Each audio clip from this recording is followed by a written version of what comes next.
ဇလန်အစမှာတော့ကဘာကြီးမှာနေပညာတွေဖွံ့ဖြိုးတိုးတက်လာတာနဲ့အမျှလူသားတွေရဲ့ခန္ဓာကိုယ်အရွယ်အစားကိုလည်းငါးလက်မအထိချုံလိုက်လို့ရတယ်ဆိုတာကိုပြသထားတာဖြစ်ပါတယ်။ဒီလိုနေပညာနဲ့သာဆိုရင်ခန္ဓာကိုယ်အရွယ်အစားကတည်သွားတဲ့အတွက်လိုအပ်တဲ့အစာအာဟာရနဲ့နေထိုင်မှုအခင်းအကျင်းတွေကအစားတာမန်လူတယောက်ရဲ့ကုန်ကျစရိတ်နဲ့နိုင်ရှင်မယ်ဆိုရင်ဒေါ်လာအနေငယ်သာကုန်ကျတော့မှာဖြစ်ပါတယ်။လူရည်ကျူတဲ့လာမှုနဲ့ကဘာကြီးပူနွေးလာမှုလိုမျိုးပညာရှင်တွေကိုဖြည့်ရှင်ပေးတာဖြစ်ဖို့အတွက် Norwegian သိပ္ပံပညာရှင်ဒေါက်တာဂျော်ဂန်ကလူသားတွေရဲ့ခန္ဓာကိုယ်အရွယ်အစားကိုချုံနိုင်တဲ့နည်းပညာကိုတီထွင်ဖန်တီးလိုက်ပါတယ်။အဲ့ဒါနဲ့ပဲဒေါက်တာဂျော်ဂန်ကသူနဲ့သူ့ရဲ့အမျိုးသမီးအပါဝင်အစမ်းသက်ခံမဲ့လူ36ယောက်ကိုသူတို့ရဲ့မူလခန္ဓာကိုယ်အရွယ်အစားကနေငါးလက်မကိုချုံပြလိုက်ပါတယ်။အဲဒီနောက်သူတို့တွေဟာတရိษံတွေနဲ့အင်းဆက်တွေရဲ့အနေကနေကဝယ်ပေးနိုင်မဲ့9မီတာလောက်ပဲရှိလာတဲ့ဝင်းလိုမျိုးနေရာထဲမှာနေထိုင်ရမှာဖြစ်ပါတယ်။အိမ်အမဲကြီးတစ်ခုကိုလည်းပြပြီးဒါဟာဒီလူ36ယောက်စီကနေ၄နှစ်အတွင်းဆိုထားတဲ့အမိုက်တွေဖြစ်ပြီးတော့ဘာဘေးထွက်ဆိုးကြမှမရှိဘူးဆိုပြီးရှင်းပြပါတယ်။နောက်ပြီးဒီလိုချုံလိုက်တဲ့လူတွေစီကနေခလေးသေးလေးတွေပါမွေးလာတယ်ဆိုပြီးပြောပါတယ်။ဒီသတင်းကတကဘာလုံးကိုပြန်သွားခဲ့ပြီး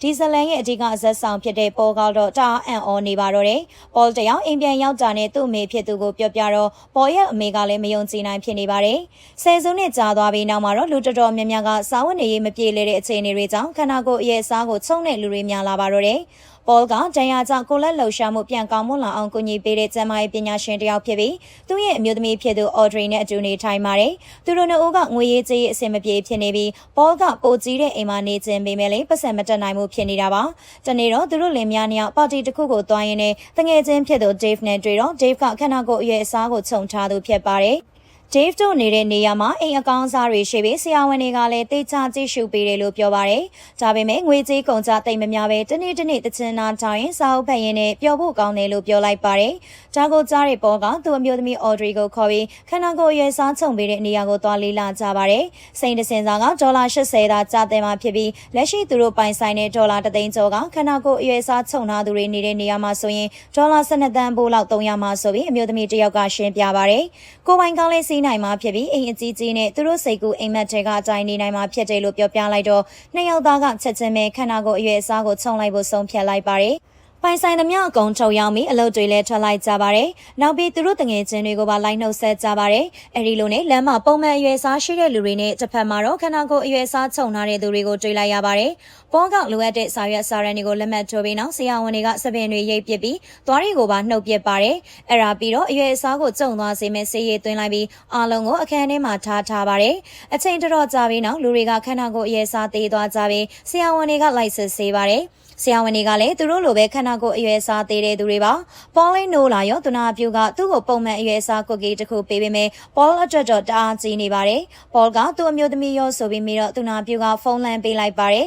အော်ဒရီကဖုန်းထဲကနေသူမစပင်တွေကိုရိတ်လိုက်ရပြီးမျက်ခုံးမွေးတွေကိုပါရိတ်ပစ်တာတွေလုံးမှာကိုမသေးထားတာကြောင့်ပေါ်ကိုပြစ်တင်ပြောဆိုပါတယ်။အော်ဒရီကနောက်ဆုံးမှာခန္ဓာကိုယ်အရွယ်အစားကိုမချုံလိုက်ဖို့ဆုံးဖြတ်ခဲ့တဲ့အတွက်ပေါ်လေးစိတ်တူပြီးအော်ဒရီကိုပြန်အော်ဟစ်ပါတော့တယ်။ဒီလိုနဲ့ပေါ်တယောက်လူသေးသေးလေးတွေမျိုးမှာတယောက်တည်းဖြစ်နေပြီးသူ့အိမ်အသစ်စီကိုသွားတဲ့လမ်းမှာလည်းစိတ်ပြက်လက်ပြက်ဖြစ်နေပါတယ်။ဒါနဲ့ပဲသူ့ရဲ့အိမ်အသစ်ကြီးစီရောက်လာပါတော့တယ်။ပုံမှန်အရွယ်အစားနဲ့ဆိုရင်တော့ပေါ်ရဲ့အိမ်ကြီးကအလိုတလုံးအရွယ်အစားပဲရှိတာပါ။ပေါ်ကချမ်းသာတဲ့သူတယောက်ဖြစ်လာပြီးမိန်းမမရှိပဲတကူတဲ့အထီးကျန်နေပါတော့တယ်။ညနေပိုင်းမှာတော့ပေါ်ကသတင်းကြည့်နေတော့ဗီယက်နမ်အမျိုးသမီးတယောက်ကလူရီရဲ့ခန္ဓာကိုယ်အရွယ်အစားကိုချုံလိုက်တာနဲ့ပတ်သက်ပြီးဆန္ဒပြတာသတင်းမှာပါလာပါတယ်။တနေ့ကြာသွားတဲ့အချိန်မှာတော့ပေါ်ကကွာရှင်းစာချုပ်မှာလက်မှတ်ထိုးလိုက်ပါတယ်။အော်ဒီကပေါ်ရဲ့ပိုင်ဆိုင်မှုတစ်ဝက်လောက်ကိုယူသွားတော့ပေါ်တယောက်အိမ်အကြီးကနေနည်းနည်းသေးတဲ့တိုက်ခန်းကိုပြောင်းနေရပါတယ်။ပေါ်ကအခုဆိုရင်ဖုန်းအော်ပရေတာမှာအလုပ်လုပ်နေပါတယ်။အလုပ်ဆင်းတော့မွေးနေ့ပါတီသွားရင်အဲ့ဒီမှာတငယ်ချင်း Dave နဲ့တွေ့တော့ Dave ကအော်ဒီရဲ့တစ္ဆာဖောက်သွားတာကိုမုန်းမိတယ်လို့ပြောပါတယ်။ပေါ်ကလည်းသူ့ဘဝမှာဒီလိုခန္ဓာကိုယ်အရွယ်စားချုံလိုက်တာကအကြီးဆုံးအမှားပဲဆိုပြီးပြောတော့ Dave ကတော့စိတ်တက်မကြဘူးနဲ့စင်ကာမောင်တွေနဲ့ချိတ်ပေးမယ်ဆိုပြီးပြောပါတယ်။တရက်ပေါ်က Christineလို့ခေါ်တဲ့အမျိုးသမီးနဲ့ဒိတ်လုံနေတော့ဒီမျိုးကလေးကအကုန်ကောင်းပေမဲ့တကယ်အပြင်မှာလို့ငှက်တွေနဲ့ပိုးကောင်လေးတွေကိုတော့မတွေ့ရဘူးဆိုတဲ့အကြောင်းတွေပြောဖြစ်ကြပါတယ်။စကားပြောနေတော့မှအပေါ်ရက်ကတချင်းတွေအကျယ်ကြီးဖွင့်နေလို့ပေါ်ကပြင်းပေါက်ကနေထွက်အော်လိုက်ပါသေးတယ်။ပေါ်ရဲ့အိမ်ကြီးချင်းဖြစ်သူဒူဆန်ကရောက်လာပြီးဒီတိုက်မှာနေတဲ့သူတွေအားလုံးကတငယ်ချင်းတွေဖြစ်ပြီးပါတီကိုလာခဲ့ဖို့ဖိတ်လိုက်ပါတယ်။ဒိတ်လုံပြီးလို့ခရစ်စတင်ကပြန်တော့ပေါ်ကနမ်းဖို့လှုပ်လိုက်ပေမဲ့ခရစ်စတင်ကညင်လိုက်ပါတယ်။ပေါ်တယောက်စိတ်ဆိုးပြီးခရစ်စတင်ရှင်းပြတာနားမထောင်ပဲလှည့်ထွက်လာပါတယ်။အဲ့ဒါနဲ့ပဲပေါ်ကပါတီကိုတော့ သွားဖို့ဆုံးဖြတ်လိုက်ပြီးတောင်းလိုက်စားလိုက်တငယ်ချင်းအတွေ့တွေနဲ့စကားပြောလိုက်လုံနေပြီးပြောနေပါတော့တယ်။ပါတီမှာတွေ့တဲ့ကောင်မလေးတွေနဲ့လည်းနန်းလိုက်လုံနေရင်လုံးဝကိုမူနေခဲ့တာပါ။နောက်တစ်ရက်နိုးလာတော့မှပေါကဒူဆန်ရဲ့အခန်းထဲကကျမ်းပြင်ပေါ်မှာအိပ်ပျော်နေပါတယ်။အဲဒီအချိန်တန်ရှင်ရဲ့အမျိုးသမီးတစ်ယောက်ရောက်လာပါတယ်။ဒူဆန်ကပေါကိုပတ်စံရှာဖို့အကြံပေးပြီးလူတွေကအရေးစားသေးသွားရင်အရင်ကမတက်နိုင်ခဲ့တာတွေကိုဝယ်နိုင်မယ်လို့ထင်နေကြကြောင်းပြောပါတယ်။ပုံမှန်အပြင်မှာရှိတဲ့တန်မိုးကြီးပစ္စည်းတွေကိုဒီမှာပြန်ရောင်းလို့ရကြောင်းပြောပါတယ်။ပေါကရေချိုးခန်းနဲ့ဝင်သွားတော့ခုနကတန်ရှင်အမျိုးသမီးကဒူဆန်ရဲ့ဆေးတွေကိုခိုးနေတာတွေ့လိုက်ပါတယ်။ပေါကသူမကိုချက်ချင်းမှတ်မိလိုက်ပြီးသူမနာမည်ကလန်မဟုတ်လားလို့မေးပါတယ်။ပေါတရင်ကြည်တော့ကလူတွေရဲ့ခန္ဓာကိုယ်အရေးစားချုံလိုက်တာနဲ့ပတ်သက်ပြီးဆန္ဒပြတဲ့ဘေးရန်တဲ့အမျိုးသမီးဖြစ်နေတာပါ။လန်ကသူမဆန္ဒမပါဘဲခန္ဓာကိုယ်အရေးစားချုံခံရတာဖြစ်ကြောင်းနဲ့သူမကိုအချုပ်ထဲထည့်ထားပြီးအဲဒီကနေလွတ်လာတာဖြစ်ကြောင်းပြောပြပါတယ်။ပေါကလန်ရဲ့ခြေတုတက်ထားတာကိုကူညီပေးလိုက်တော့ပေါကိုဆရာဝန်လို့ထင်သွားပါတယ်။လန်ကသူမရဲ့တငယ်ချင်းကယောဂအပြင်းထန်ခံစားနေရကသိဆုံးတော့မှဖြစ်ပြီးပေါရဲ့အကူအညီကိုလိုချောင်းပြောပါတယ်။ဒီလိုနဲ့သူတို့နှစ်ယောက်ဘက်စကားနဲ့ထွက်လာခဲ့ပြီးခရီးအတော်ရောက်လာတော့မှပေါကမြို့ကနေထွက်လာခဲ့တယ်လို့ဖြစ်မှာကိုစိုးရိမ်နေပါတယ်။လန်ခေါ်သွားတဲ့နေရာကိုရောက်တော့မှသူတို့တွေကဆင်းရဲတဲ့သူတွေဖြစ်ပြီးဆရာဝန်ပြဖို့မပြောနဲ့စားဖို့တော့မတက်နိုင်တဲ့သူတွေဆိုတာသိလိုက်ရပါတယ်။အဲဒီအမျိုးသမီးကသူမရဲ့အမျိုးသားဖြစ်သူကခန္ဓာကိုယ်အရွယ်စားချုံနေတဲ့အချိန်ကသိဆုံးသွားခဲ့တာလို့ပြောပြပါတယ်။ဆရာဝန်တွေက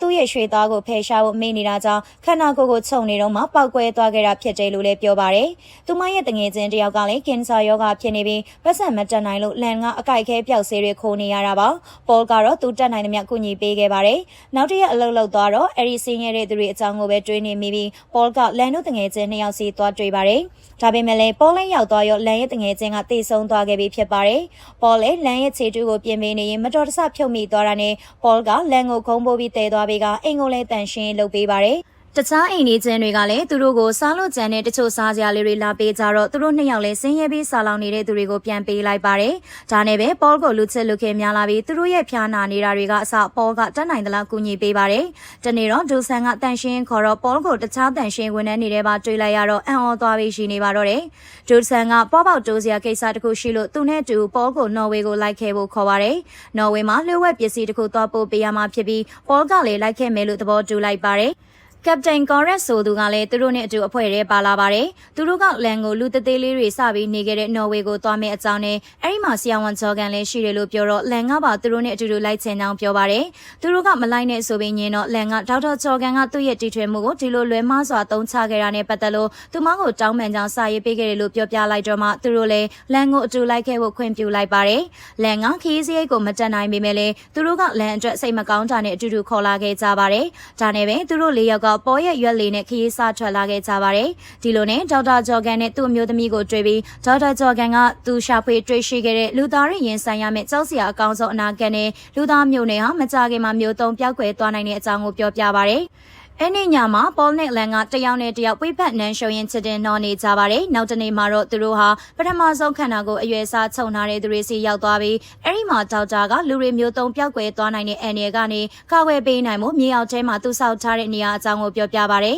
။ခမန်းချိန်အနေနဲ့နောက်နှစ်ပေါင်း8000လောက်အကြာပတ်ဝန်းကျင်ကပြန်တည်ငြိမ်သွားမှသူတို့ရဲ့မျိုးဆက်တွေကအပြင်ကိုပြန်ထွက်လာမှဖြစ်ပါတယ်။အဲ့ဒီမှာရှိတဲ့လူတိုင်းကဒေါက်တာဂျော်ကန်ကိုယုံကြည်ကြပြီးပေါကိုရိုင်းကလည်းအံ့အားသင့်နေပြီးစိတ်လှုပ်ရှားနေပါတယ်။ပေါကလန်ကိုသူနဲ့အတူအဲ့ဒီနေရာကိုလှည့်ပတ်ကြည့်ရှုဖို့ပြောတော့လန်ကညင်းဆိုပြီးပေါလည်းအဲ့ထဲသွားနေစရာမလိုဘူးလေလို့ပြောပါတယ်။ပေါကတော့နေခဲ့ဖို့ဆုံးဖြတ်လိုက်ပြီးတကားကပိတ်လိုက်တာနဲ့နောက်နှစ်ပေါင်း8000လောက်ထိပြန်ဖွင့်မှာမဟုတ်တော့ပါဘူး။ဒါပေမဲ့တကားကပိတ်ခံနေမှပေါကအတွေ့ပြောင်းသွားပြီးလန်ဒူဆန်ကောရက်တိုနဲ့အတူပြန်ဖို့ဆုံးဖြတ်လိုက်ပါတယ်။ပြန်သွားပြီးနောက်ပေါကလန်ကိုကူပြီးဆင်းရဲတဲ့လူတွေကိုလည်းဆေးတွေထောက်ပံ့ပေးရင်ဇလန်လေးလည်းပြီးဆုံးသွားပါတော့တယ်။